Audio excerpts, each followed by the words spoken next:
Thanks for joining us online. I'm Jonah Javad from Channel 2 Sports alongside Vic Carucci of the Buffalo News, Bills writer for them.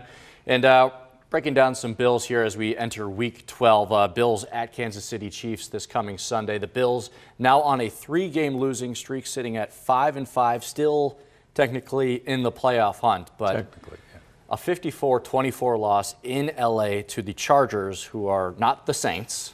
And now the quarterback debate rages. Where does this stand right now? Are they going to go with Tyrod or Nate Peterman heading into KC, in your estimation? And what would that decision, whomever they decide, what does that signify? Well, first of all, Sean McDermott added intrigue. I'm not sure that it needed to be added to it, but he did, by not coming out and saying who his quarterback's going to be for the Chiefs with his first encounter with the media on Monday. I thought, a lot of us did, that he would just lay it out and say the obvious, which we think is Tyrod Taylor stays now as the starter.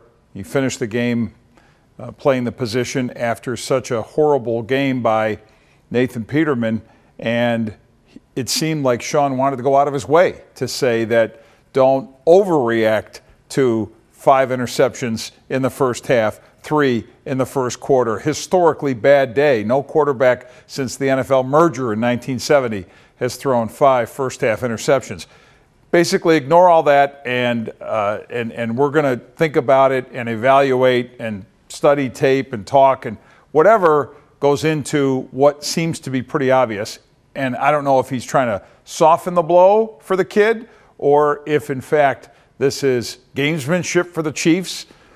Not really sure about that either. But it's strange in some ways because you've created a conversation not only in the public, not only that you and I are having, but within the team as well. Yes, and I think that is a big issue with all of this. I think so. Making that switch middle of the week, middle of the season to Nate Peterman while the team is still 5-4 is going to create a lot of – it's going to raise a lot of questions in the locker room. And there was a lot of surprise from players last week because of it.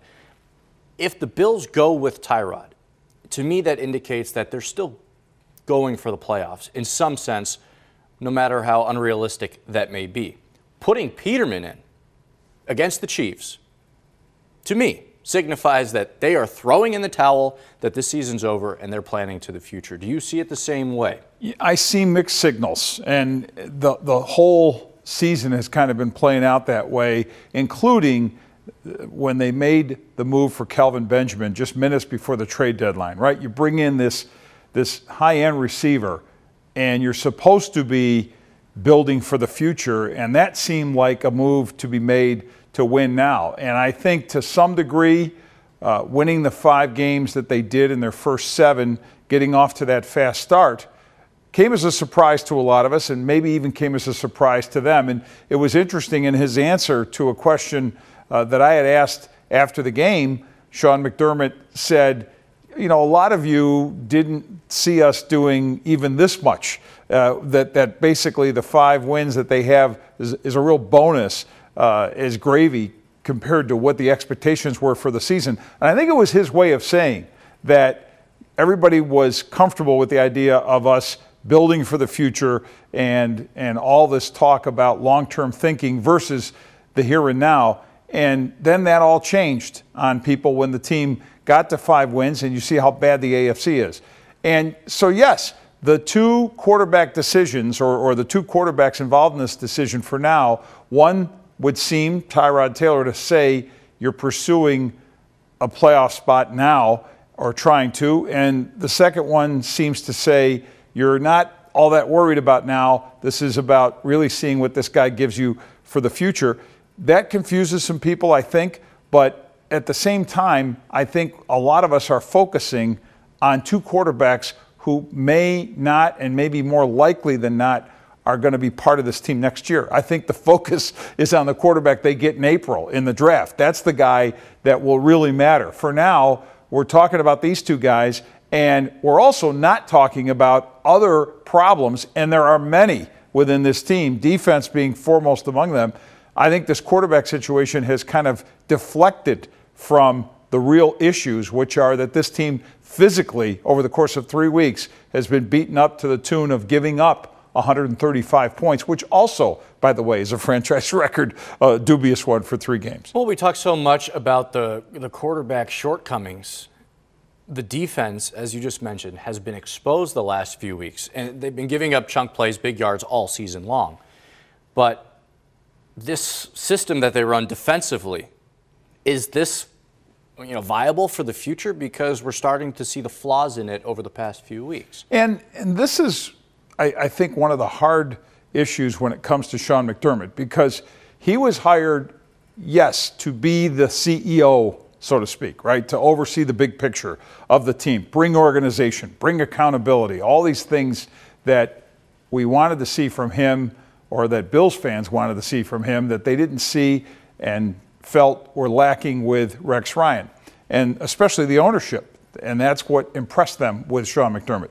But there's also this defensive expertise he's supposed to have and fix the problems, the mess defensively that Rex Ryan left behind. And we've seen the opposite of that. We've seen it get worse.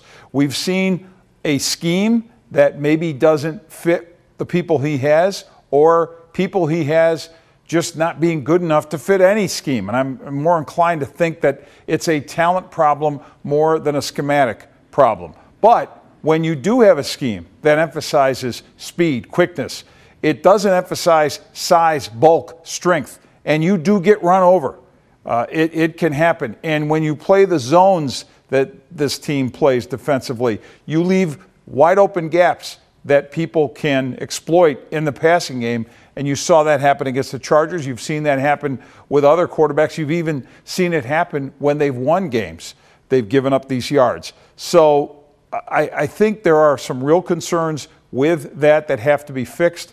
I think you've seen some players who are older look even older when they're playing and struggling. Kyle Williams, Lorenzo Alexander, and I mean, these are leaders. These are proud men who you look at and see it in their eyes that maybe in their minds it's just getting harder every week to not only go through this, but for their part to try to give what they can to help and being unable to. You mentioned the defense might not have the personnel to fit the system, or just not good, talented personnel in general.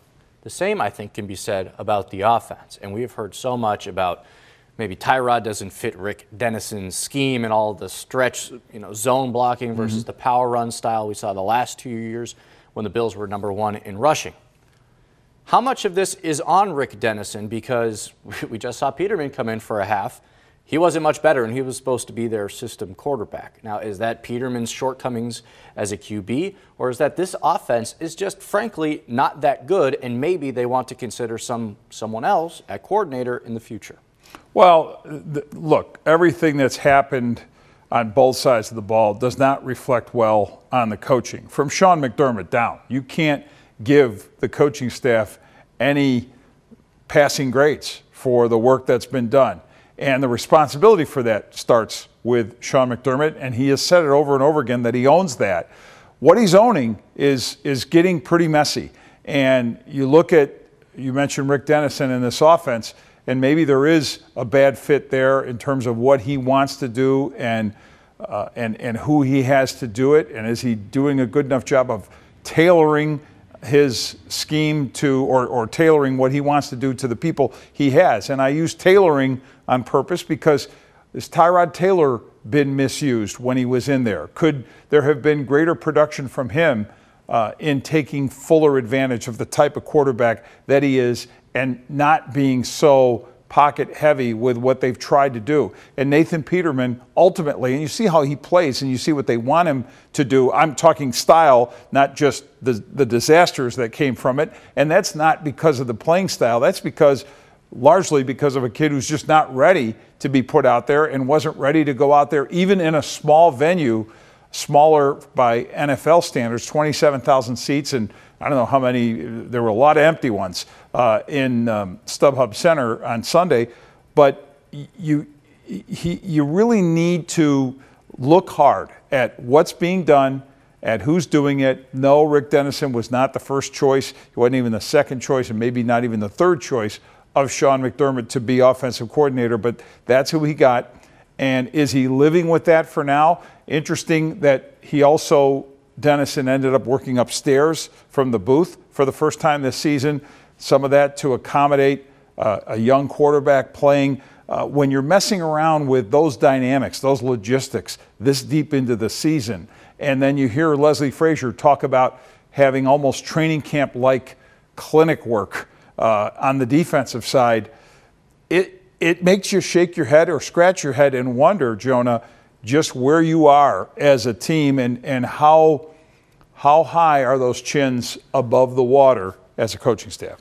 Well, I think one thing to remember is at the start of this season, expectations were extremely low for this team. And through the first 7 weeks, they exceeded expectations big time. But now we're starting to see the regression in a very emphatic way over these last 3 weeks. But what this indicates is this team is just frankly not that good. Whether they squeak into a wild card spot or not, they have a lot of faults and a lot of shortcomings on both sides of the football. And from the day McDermott stepped in to Orchard Park, he has made it a goal to have long-term future success. And to me, that's always felt like this season might be terrible. We might be bad this year. Almost the Darcy Regier, it's going to take some suffering to get to a positive result. Are we starting to see that kind of come to pass at this point where the Bills are failing now to build up in the future? I mean, you're looking at maybe a silver lining scenario when you say that, as much as that sounds pretty strange to call that a silver lining. But were they really expected to come in and be a legitimate playoff contender? I hear exactly what you're saying. If being bad can mean being good later, that is the plus. No, I know exactly what you're saying, and what you're saying makes a lot of sense. Here's some of the issues, though. You can't overlook, I think, the way the fan base of this team sees it. And the fan base sees the accumulation of years. The whole 17 years is part of this. And it's tough when a head coach who is only in his first season, not even through his first season, has to address that. And if you heard him say it, he kind of talked in sort of a 10-week window versus a 17-plus year window. And that doesn't go over so well with the fan base. They want the coach to feel their pain and understand their pain and understand that there's an accumulation of ineptitude that doesn't allow them to give him or anyone else running the team, Brandon being the general manager, a whole lot of slack. That's really part of this issue. So to your point, if being bad now means they can be good later and kind of live with this process stuff and keep hearing that over and over again, it's okay for the coach to want that and say that, to get people on board with it, because they're going to attach to him any continual failure and just say it's more of the same. The process is a running joke. I mean, that's more PR to me than it is actually maybe faith in this process. Yeah. The Philadelphia 76ers started that, by the way. Right. Sixers are now good. The Bills can't really trust the process until they see it come to fruition. And one quick point, real quick, about the quarterbacks. This whole pocket passer idea in 2017 seems to be a bit, it's an old thought. Because how many true elite pocket passers are there in the NFL? I mean, even guys that have won Super Bowls. Tom Brady, Drew Brees. Yeah, Peyton Manning when he was... Yeah, but he's retired. Right. You're saying of the current... You look at the new regime of young quarterbacks, the Carson Wentz types. He's mobile. Dak Prescott, he's mobile. Russell Wilson having a great year this season, mobile. Deshaun Watson before he was hurt. Aaron Rodgers, Deshaun Watson, guys who can create with their legs as much as they can with their arms. And while Tyrod might not be the best passer, he definitely can create with his feet. So I really believe he might be better fit in a different system. I also believe the Bills' offense would be better fit with a different system. So there's two schools of thought there as we head into Week 12. Bills at Kansas City Chiefs. He's Vic Carucci, the Buffalo News. I'm Jonah Javad for Channel 2 Sports. Thanks for joining us online.